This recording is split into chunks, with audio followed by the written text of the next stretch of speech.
daal di dugg ci waxtaanu bés bi jàkkaarloo kii di professeur. Acham dañoo am gan goo xam ne Mouhamed mi ngi koy wax sànq. xam nga réewum Sénégal souvent du ñu def la part des choses ndax kii nu am nii tey bu ko yeneen réew amoon am maa dañ koy xëccu. waaye nag dafa dugg ci politique bi te xam naa ni yombul ci moom. code daal la ñuy duggee ndax législative yi tamit am na njàngat goo xam ne ñu ngi koy essenti ci yow noo ko gisee ndax séntoon nga am dara ci local yi. ñëw nañ ci législative yi yaa ngi ci mouvement am fit. fan nga teg sa bët waaye laataa loolu naka nga jàngatee législative bi nga xamante ni moom lañ génn nii professeur. waaw merci beaucoup man li may présenter sama bopp sax damay naan man mécanicien la parce que liggéey moo tax ñuy dugg ci yenn yi liggéey bëgg a liggéey taxawal liggéey dooleel liggéey baral liggéey loolu moo yore sunu koom réew dañoo jàpp ne ci sunu mouvement am fit ne nit ñi dañuy wax toujours dañuy bëgg souveraineté économique mais dette bi dafa am solo ci sunu doxalin réew dette te dette bi dem na ba 70% encours dette bi day dem ba 70% ci PIB bi loolu mënul dem te ñi nga xam ne dañuy confondre dette bi nga xam ne pays développé dañ ko am seeni propre entreprise lañ ko amal ñun c'est l'extérieur donc dafay neewal suñu souveraineté baax a baax te comme mun na génn beneen yoon te ñëpp bu ngeen seetloo tous les pays yi nga xam ne dañoo développé wuñu parce que dañoo am wurus wala jama wala liggéey rek dañ ko organiser teg ko ci yoon bu ñu ko defee génn ci te loolu liggéey dafay wéeru ci doomu réew mi te ñun ay ndaw rek la ñu am à 70% ay ndaw yenn réew ñi am nañ problème force de travail mais ñun amuñu ko xam nga liggéey boo jógee pour liggéey mun nga sa xel ak sa loxo nga soxla sa xel ak sa loxo mais xaalis boo ko jëlee nga bëgg ci liggéey il faut que balaa muy gën a dara il faut que liggéey ñëw def walla donc looloo tax ñun mouvement am fit dañoo gëstu ci benn yoon bi nga xam ne mooy yoonu koom-koom ak souveraineté suñu réew ñu wéeru ko ci liggéey organiser ko voilà yoon boobu bu bees boobu lañ gis ci loolu la ñuy liggéey donc bi ñu demee ci législative yi ñun dañoo jàpp ne réew dafay tegu ci ay principe ay valeurs yooyu dañoo gis ne loolu vraiment actuellement dafa am beaucoup de dérives ñu ne nag nañ def ay choix yi nga xam ne dafay tax ba loolu mun a dakk loo tax dañoo soutenir les listes Yewwi Askan foofu à Kolda voilà bon ci yàlla dimbale nañu parce que dañoo ci commune bi Benno Bokk Yaakaar ñàkk na ko. ci département bi. département globalement ñoom ñoo gagné. waaw mu di revers boo xam ne amaat nga ko seen kanam ci kanam li nga xamante ni bëri na ay leader mais surtout kiñ ciy gën a fësal moom mooy Moussa Baldé. ndax da nga am problème personnel ak Moussa Baldé lu xew seen diggante. non mosuma am problème ak moom. moom dama dégg ci benn interview bu mu def ak Seneweb ne Sanoussi mu wax ci ay waxu ñagas quoi parce que dafa ne Sanoussi insignifiant pratiquement la wax. waaw parce que ñu ne li ma am ci local yi loolu taxul ñu mu mun a am influence ci résultat bi ñoom am ci commune bi parce que 500 voix laa am alors que c'est pas vrai d'ailleurs c'est pas 500 voix bon mais lu mu jàpp noonu mu ne pourtant président Macky Sall moom lañ njëkk a nommé ci cadre yi nga xam ne ñu ngi ci Kolda ma koy naan moom mënumaa jox leçon parce que moom dafa jàpp ne lu mu wax noonu dafa jàpp ne engagement politique fonction moo tax nga am engagement politique man du loolu man yoon lay xool yoon buñ jàpp bu fekkee loolu méngoo na ak sama investissement ci communauté bi ma jàpp yoon bi du fonction mooy tax moom dafay wane ne moom fonction bu fekkee moom nekkutul ministre wala amul fonction kon dafay bàyyi loolu lay aussi firnde parce que moom fonction ak engagement politique la àndal man du loolu te tamit dama bu ñuy bëgg a expliquer seen défaite ci commune bi nañu xoolal seen bopp bu ñu xool bëgg am yenn buzz yi comme ni xale yi ni ñu koy waxee. xanaa da ngeen am problème personnel yéen ñaar yaa ngi Moussa Baldé. non man daf ma jaaxal. lan moo waral yéen doomu waaw non amul benn antécédent man ak moom. moom c'est un intellectuel bi ma nawoon mais intellectuel bi nga xam ne yenn xalaat yi aussi. moom affaire xeet dafay nekk ci waxam aussi.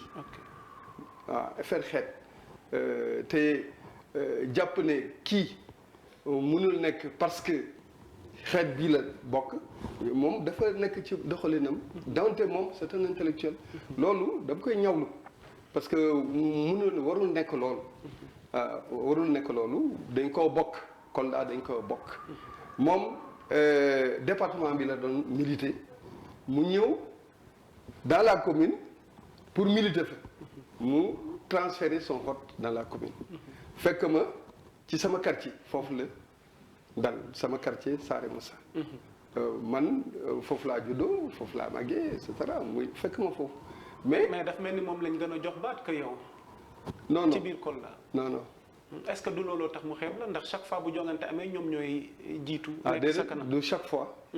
non du chaque fois 2017 dañ ko gañoo ren aussi ñu gañ leen de chaque fois. Mais comment comprendre le fait que vous étiez dans le gouvernement au sein du gouvernement. yow yaa jiite woon ONFP moom tey am na fu mu tolloon déjà tey mu ngi nekk ministre bi nga xam ne moo yor lu jëm ci wàllu mbay mi alors comment comprendre parce que Macky Sall ñëpp xam nañ ne d'habitude ci choix pour ñu muy fal dafay bokk ci li nga xamante ni moo di wàllum électorat est-ce que tey amul tey lu gën a signifiant par rapport ak seen milieu bi la mu fa nekk la mu fa gën a am wàllum signification par rapport ak yow est-ce que nekkul ñu aussi am na lu muy déterminer ci considération bi nga am ci moom wala moo tax ngeen mel ni benn ndaa dafa dox seen diggante. xam nga ci suñu gox dafa am le poids du pouvoir dans le comportement de l'électeur man 2014 dañ ma mettre à l'écart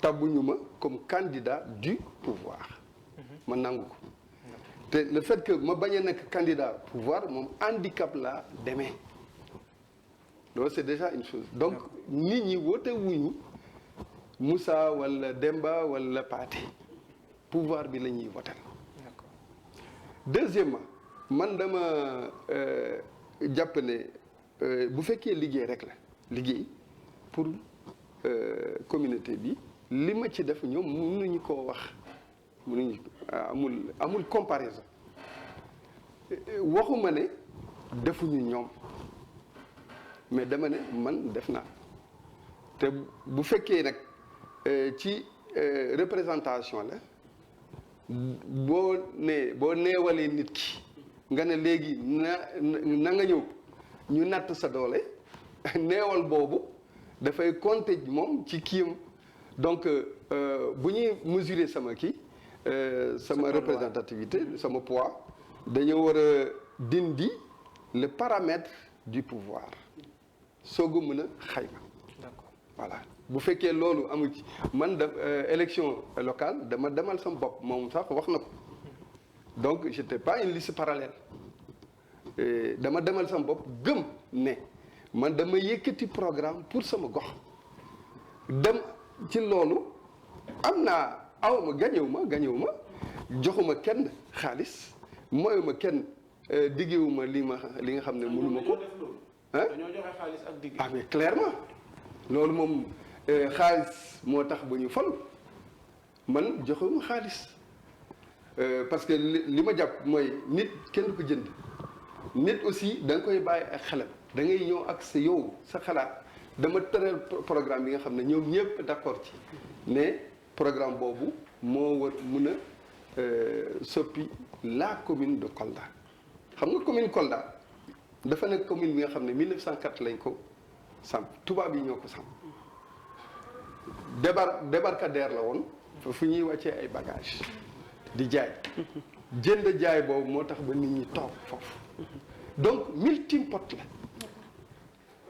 la te loolu am na solo ci identité Kolda ku ko bëgg a jaarale ci beneen yoon lu dul loolu yaa ngi tooñ Kolda loolu ci yenn yi affaire xeet yooyu moom intellectuel bi mu nekk professeur d'université moom dafa waroon na taxawaay bi nga xam ne dafay tax ba cohésion nationale cohésion sociale mun a dëgër.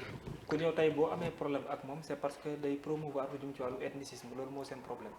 non pas problème ak moom problème bi nga xam ne dama am ci finalement pouvoir bi.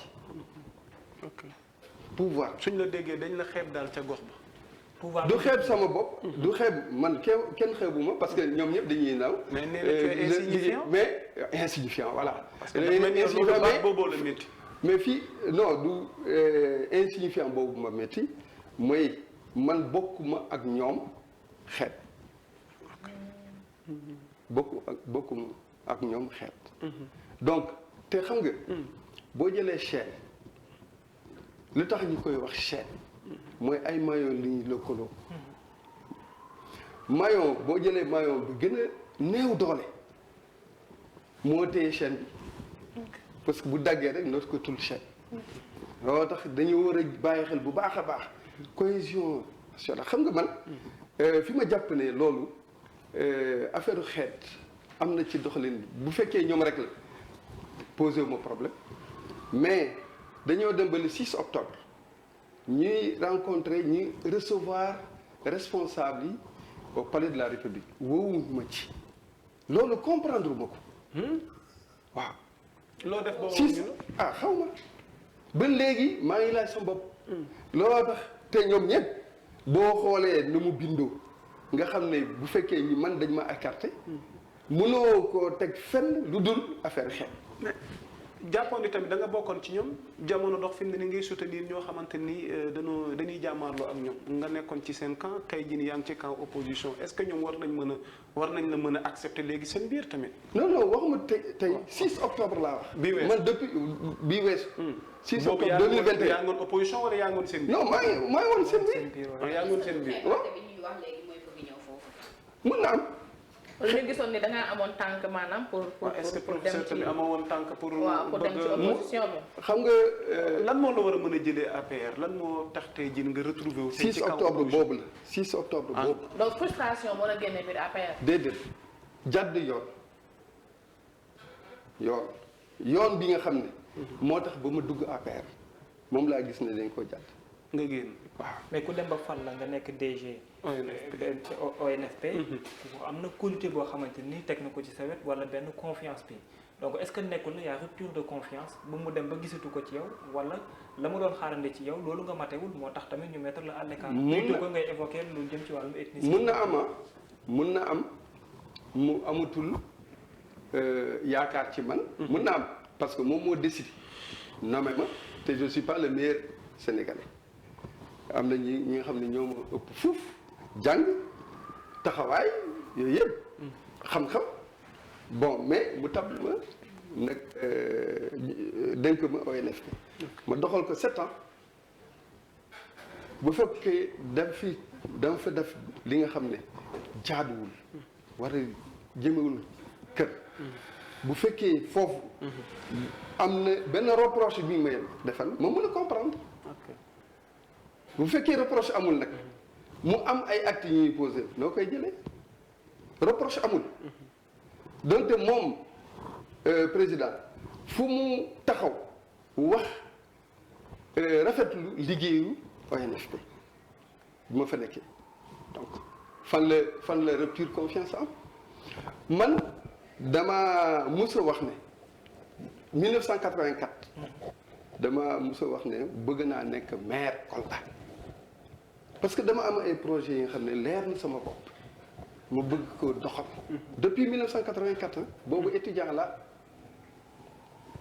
ma dem ay voyage gis gën a comprendre lan mooy valeur Kolda ma ne nag vraiment un jour bëgg naa nekk maire pour doxal li ma xalaat parce que innovation. weesoogul ba tey de. waaw incha allah. weesoogul léegi bi ñëwee ci lii man mairie bi moom ma gën a intéressé lu nekk mairie bi parce que loolu ça fait partie de li expliquer sama engagement dëgg. parce que dama jàpp ni accomplissement balaa nga koy wax ñu ne am nga njëriñu ci nit ñi. am na solo. nit ñi am nañ njëriñ ci yow. ok voilà. nit ñi am nañ njëriñ ci yow c'est-à-dire le service à la communauté. donc loolu laa jàpp donc le 6 octobre responsable laa am naa sensibilité ñuy woo pour élection locale yi ñu war maa woo même bu fekkee day may naan yow toogal na ne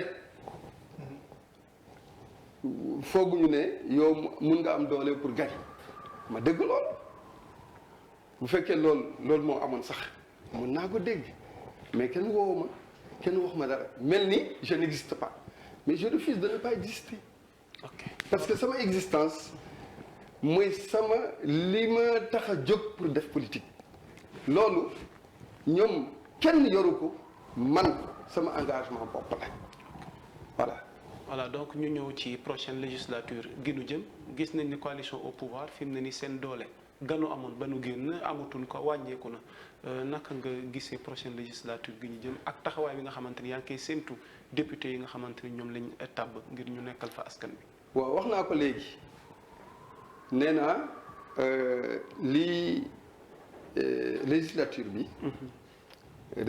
législature benn tournant historique la ñuy jël actuellement au Sénégal historique parce que gulet pouvoir ñàkk majorité dans l'exercice même du pouvoir ñàkk majorité mais soo qualitatif laa ko tuddee man parce que président Macky Sall mun na histoire Sénégal mun na retenir turam bu fekkee indi na doxalin bu méngoo ak composition bi l'homme tournant historique c'est des hommes qui marquent l'histoire qui doivent l'aborder léegi ma ne lii c'est une chance pour le Sénégal d'être toujours avant-gardiste dans la démocratie ma jàpp ne législature bi dina am vraiment doole pour samp est-ce que dina ko am parce que on a l'impression qu'au Sénégal on a un régime hyper présidentialiste parce que souvent sax on se demande est-ce qu'il y a séparation de pouvoir ndax assemblée bi yoon dina jouer rôle exécutif. voilà bi yoon dina ko jouer bu baax a baax loolu dafay fësal dëggantaan lan mooy rôle assemblée nationale législature bi dina fësal bu baax a baax lan mooy rôle assemblée nationale parce que lu nekk il faut nga discuter ko balaa muy jàll il faut nga discuter ko ba convaincre balaa muy jàll te wax naa ko léegi absentéisme sax day wàññeeku parce que bu ñuy voter loi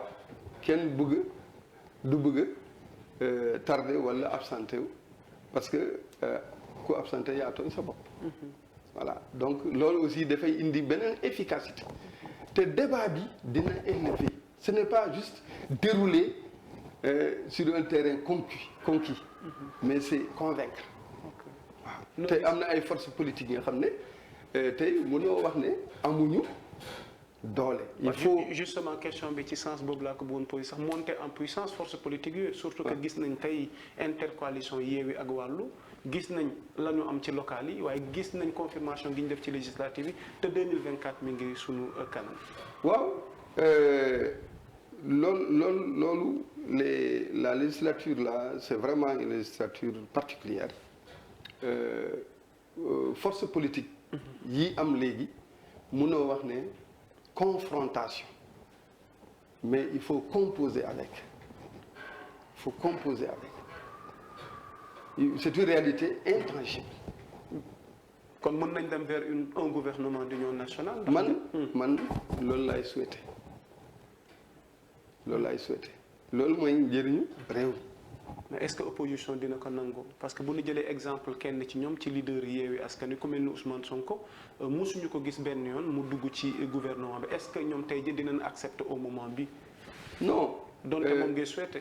loolu seen condition ci seen waxtaan lay nekk parce que bu fekkee doxal réew mi la ci anam bi nga xam ne dafa lalu ci intérêt réew mi bu ñu leen ci wooyee duñu bañ a wuyu.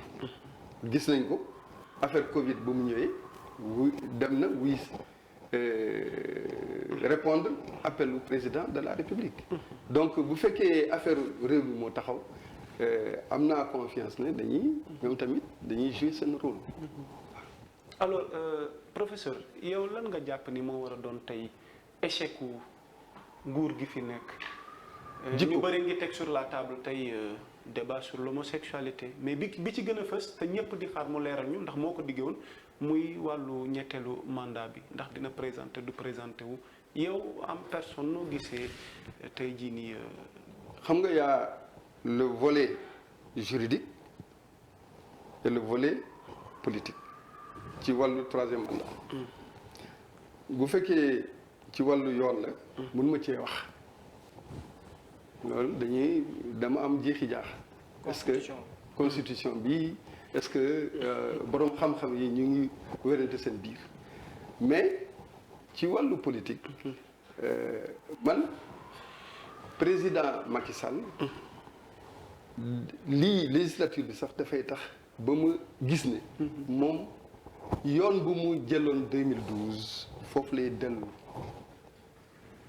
voilà parce que dafa am valeur. ban yoon 2012. valeur républicaine. dañ ko bàyyi. dafa wàcc yoon boobu. dafa wàcc yoon boobu parce que valeur républicaine. mooy nga téye lii principe république nga doxal ko doo xool kii fan la féete wala kële.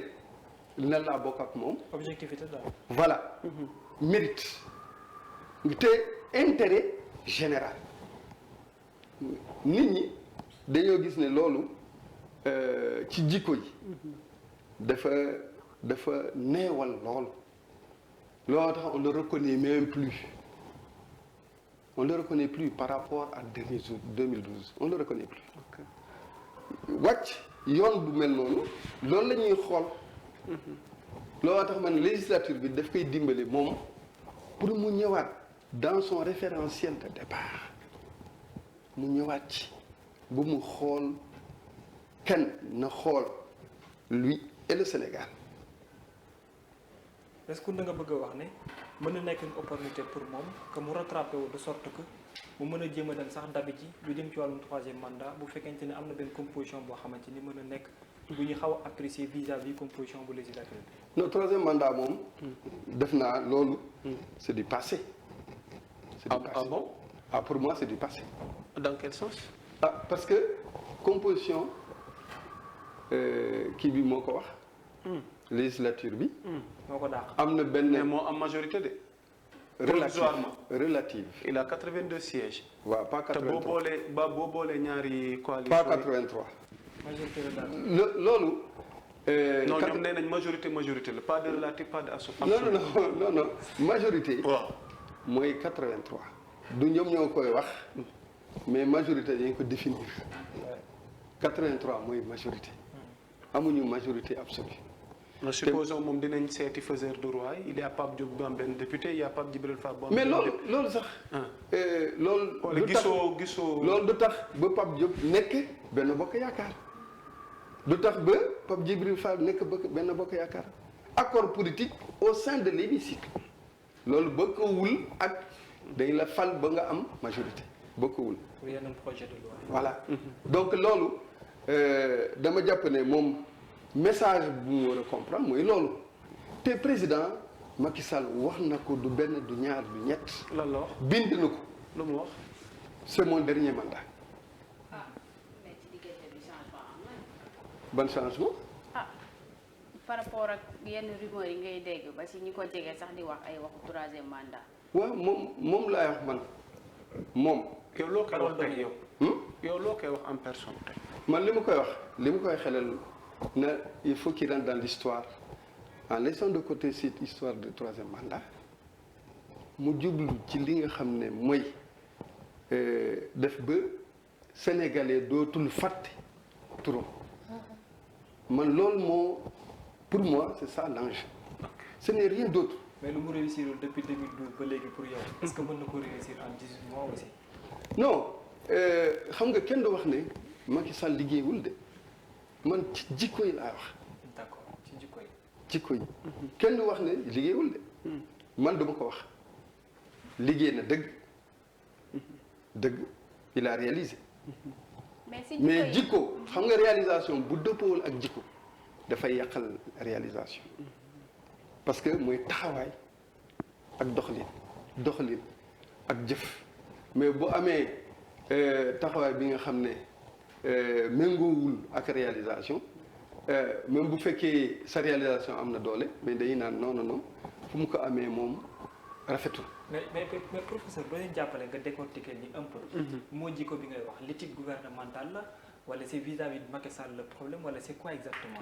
la gouvernance mooy gouvernance bi moom les principes de la République. mais ne woon na une gouvernance sobre et vertueuse. voilà loolu dañ ko fàtte dañ ko bàyyi mënuma comprendre une affaire comme l'affaire Bougazelli mënuma comprendre yenn affaire yi nga xam ne dafa jóg dans sa gouvernance te il n'y a pas 94 milliards waaw d'acte tranchant bi nga xam ne dafay wane ne moom dafa taxaw pour défendre la République. parce que ñooñu ñett ils sont libres boo jëlee député affaire passeport yi. voilà libre nañ boo jëlee faux billets. voilà c'est ça libre nañ affaire 94 milliards. ba tey maanaam juguguñ ci jug goo xamante c'est ça le problème. te loolu yàqal na ko lu bari te loolu daf ko dab dans la mise en œuvre de son truc daf ko dab. ok professeur xam naa ñu terminer rek bu fekkee am nga ci njàngat wala ay recommandation ndax askan wi ngi sonn ak mbënn mi fukki at ak ngi ni teg nañ benn plan décennal mais mel na ni askan wi tey leen gën a am jafe-jafe ba am na sax ay bakkan yu ci des ci mbir mi yow noo ko gisee. waaw mbënn mi nag war na ci bàyyi bu baax xel parce que li nga xam ne un problème bi ñuy créer mu indi lii créer. comment ça créer. oui on l'a créé. waaw ñoom dañ jàpp ni nattu suñu borom la comme asamaan si kenn mënu ko téye. non dañ ko créer mais du Macky Sall. du Macky Sall. déedéet naka lañ ko créer ça c'est depuis longtemps. ah d'accord ok depuis longtemps bu ñu kiiyee ci dans des zones où on doit pas habiter ñu def ci ay kër. une zone de captage nga xam pour capter ndox la. voilà gis nga dans le régime du président Ablaye Wade. foofu li nga xam ne mooy autoroute. dafa feesoon ak suuf ñu dindi suuf bi yëpp tabax foofu ay kër. alors que suuf boobu y avait un rôle écologique bu muy jouer. un rôle écologique. mais nguur gi tamit seeta parce que fii lu fi waaye mën a def tamit day fekk nguur ànd ci. waaw mais c'est un problème très profond hein. Il faut que ñu nangu defaat l'étude qui nous permet de dire laissons la voie à l'eau fu mu war a jëm mu dem fa.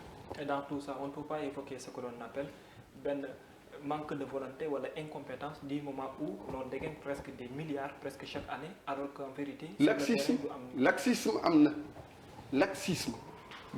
Quand on doit diriger on doit mettre des balises yi nga xam ne mooy tax ba kenn du teg acte bi nga xam ne suba dina lor nit ñi donc ça c'est vraiment ce qu'on demande aux politiques parce que s'ils aménagent l'implantation yenn saa dañuy concevoir benn implantation benn aménagement après duñ ko respecter te fi ñu koy xalaat nañ bu baax de mais après duñ ko jëfe.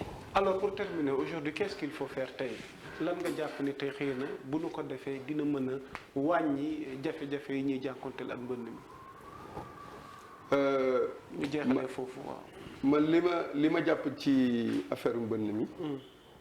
mooy étudier l'hydrographie de Dakar xool lan mooy yoonu ndox mi képp ki nga xam ne yaa ngi ci yoon boobu ñu ne la yaa ngi ci yoon ndox mi ñu utal la solution. si njëkkite dina compliqué de léegi yoon ndox mi fépp yoon ndox la léegi fu dul woon taa mooy taa ren. non Dakar n'a jamais été tout le temps. Les maisons n'ont pas été tout le temps inondées comme ça. Donc il y a des zones spécifiques yoo xamante ñoom la. Il y a des zones il fallait pas toucher. D'accord. Il y a des zones il fallait pas toucher. mais léegi daanaka professeur dëkk nañ fépp de. waaw dëkk nañ mais xam nga aussi. on veut une solution ou un remède. Une solution. Voilà bu fekkee solution la ñuy bëgg. Il y a une manière de faire il faut prendre le taureau par les cornes. Il faut trancher en fait. Il faut prendre les taureaux par les cornes liggéey dëgg waaw def ko laaj. D'accord. Ça fait partie et puis on a créé de nouvelles villes fi nga xam ne mën nañ fa kii ça on identifie des zones vraiment mais il y a des moments il y a des capitales boo demee Paris. fii AFD nekk c'était Bercy. Bercy lan la woon Bercy lan la woon on a tout rasé. Et on a créé des forêts là où il y avait que des bétons. Que du béton. nañ ko créé. D'accord. Donc volonté boobu. am na solo ci seen réew. te xam nga dañu war a dooleel borom ñi nga xam ne dañuy génne ay solution solution am na man machine bi. du foño bi rek bi nga fi créé woon. waaw créé naa benn amal nga yeneen. waaw am naa yeneen. mooy machine bi nga xam ne dafay. Capturer criquet yi. xam nga ni ñu koy tuddee ci wolof mooy njéeréer yi. loolu amoon na année bu mu ñu fi sonaloon. voilà loolu moo indi sax ba ma concevoir machine boobu. machine boobu dafa nekk machine bi nga xam ne dafa leen di xëcc. après boo ko jëlee tamit da nga koy def lekku ganaar walla jën donc doo ko rëy ak pesticide.